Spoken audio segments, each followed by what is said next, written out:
A Girl Walked Into a Wall by Letitia Canto. A girl walked into a wall. Wall was stoic, removed, rested, at ease appearing in front of this girl. "Hello, wall, how do you do? If you please, might you move so that I may pass through?" This resting wall would not answer the girl.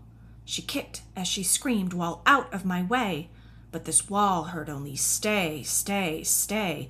In fact, that wall did nothing, the lovely girl asked, and at the end of the first day, finally she collapsed.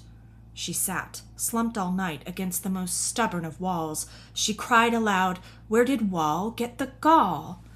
And then, somewhere amidst the dawning of day, in her thoughts arrived a sweet plan.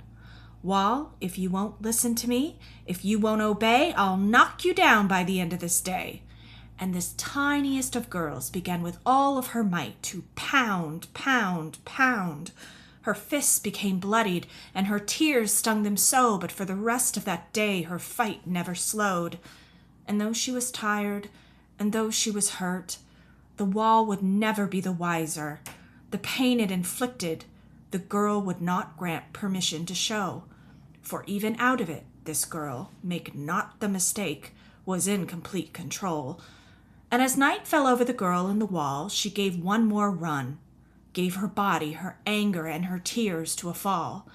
And as she lay once more, crumpled at the foot of that wall, she decided she had no idea after all. But then, just as before in the dawn of the new day, a lovely piece of information floated her way. It floated down and around and sat on her ear, whispered to the sweetest of girls, "Wall has never seen a lovelier girl around here."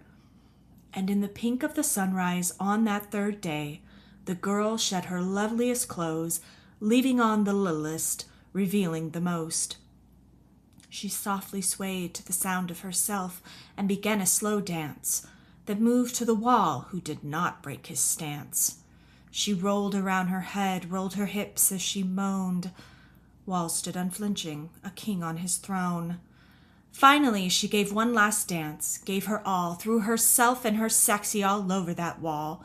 Witness, she believed, to an eventual fall. But if Wall had fallen, she had fallen deeper than Wall, because now Wall stood just as tall as before. "How could you not have been moved?" she implored. As she slumped to her bum on the night of that day, she wondered if Wall had its own truth, its own way. This wall was impossible to move or remove, and yet she still could not grasp why Wall would want to stay.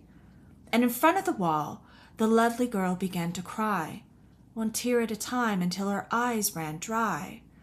And as her eyes dried, and dawn yet again set in, this littlest little girl pulled up on her feet with a grin. This grin was not a grin of gracious defeat, but a full Watt smile full of conceit. She stood, feet planted, facing the wall, and with the uppest of upstretched arms started to crawl. Her crawl led her body up to the top of that wall, that cold, non-moving, unflinching wall. And as she reached the top, about to leap over, she turned, whispering back over her perfectly poised shoulder, "Wall, I don't need you to move, be moved, or fall. I go right up and over you, move forward, and never think of you again, ever, at all."